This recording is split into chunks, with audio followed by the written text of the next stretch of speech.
दोस्तों, आईपीएल 2023 अब उस स्टेज पर पहुंच चुका है जहां हर एक मैच सिर्फ दो टीमों के बीच नहीं बल्कि पूरे पॉइंट्स टेबल की किस्मत तय कर रहा है।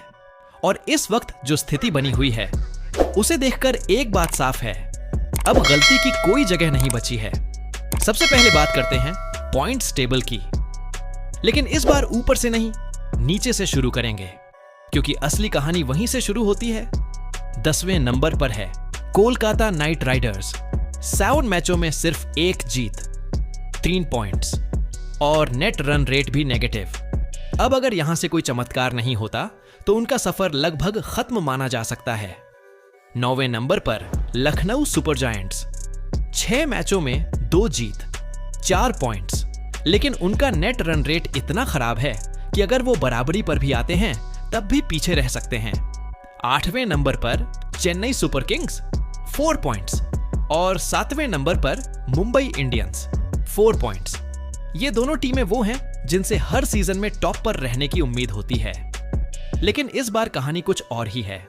6ठे नंबर पर गुजरात टाइटंस, 6 पॉइंट्स, लेकिन नेट रन रेट 0.821, जो बहुत बड़ा खतरा है, क्योंकि आगे जाकर यही चीज प्ले ऑफ से बाहर भी कर सकती है। अब आते हैं 5वें नंबर पर दिल्ली कैपिटल्स। 5 मैचों में 3 जीत, 6 पॉइंट्स, और यही वो टीम है जो आज के मैच में खेल रही है। अगर ये मैच जीत जाती है तो टॉप 4 में एंट्री, और अगर हार जाती है तो सीधा दबाव। 4थे नंबर पर सनराइजर्स हैदराबाद, 6 पॉइंट्स, और आज का मैच इनके लिए भी उतना ही जरूरी है, क्योंकि जीत मिलते ही ये अपनी जगह और मजबूत कर लेंगे। तीसरे नंबर पर राजस्थान रॉयल्स, 8 पॉइंट्स। दूसरे नंबर पर रॉयल चैलेंजर्स बैंगलोर, 8 पॉइंट्स, और टॉप पर पंजाब किंग्स 11 पॉइंट्स के साथ सबसे आगे। यानी दोस्तों, ये मुकाबला सिर्फ एक जीत हार का नहीं बल्कि टॉप 4 की रेस को पूरी तरह बदल देने वाला है। और अब शुरू होती है उस मैच की कहानी जहां सनराइजर्स हैदराबाद ने पहले बल्लेबाजी करते हुए ऐसा तूफान खड़ा किया जिसने दिल्ली कैपिटल्स को पूरी तरह बैकफुट पर डाल दिया। शुरुआत हुई ट्रेविस हेड और अभिषेक शर्मा के साथ, और शुरू से ही इरादा साफ था, अटैक।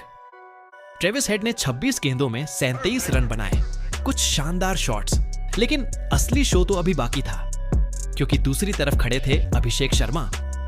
आज उनका दिन था और उन्होंने इसे पूरी तरह अपने नाम कर लिया। अड़स्टाइड गेंदें, 135 रन, 10 चौके, 10 छक्के, यानी हर दूसरी गेंद पर बाउंड्री, हर ओवर में दबाव, हर गेंदबाज परेशान। उनका स्ट्राइक रेट लगभग 200 और मैदान के हर कोने में शॉट्स। दिल्ली के गेंदबाज मुकेश कुमार, नीतीश राणा, कोई भी उन्हें रोक नहीं पाया। फील्डिंग सेट की गई, प्लान बदले गए, लेकिन अभिषेक शर्मा ने हर प्लान को फेल कर दिया।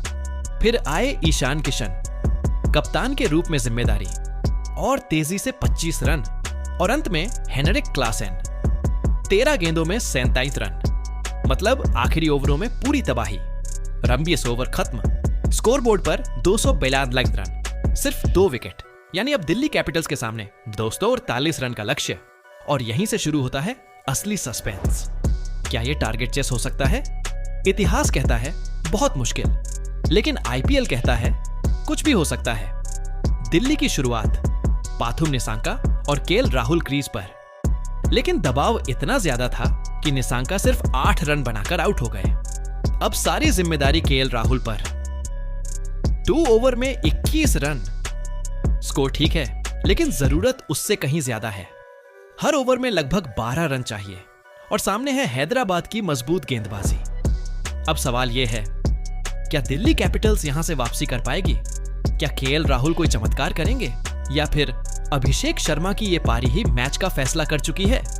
क्योंकि अगर दिल्ली ये मैच हारती है तो पॉइंट्स टेबल में उनका 5वां स्थान भी खतरे में आ सकता है, और अगर हैदराबाद जीतती है तो वो टॉप 4 में अपनी जगह मजबूत कर लेगी। यानी दोस्तों, हर रन, हर ओवर, हर विकेट अब इस मैच की कहानी बदल सकता है।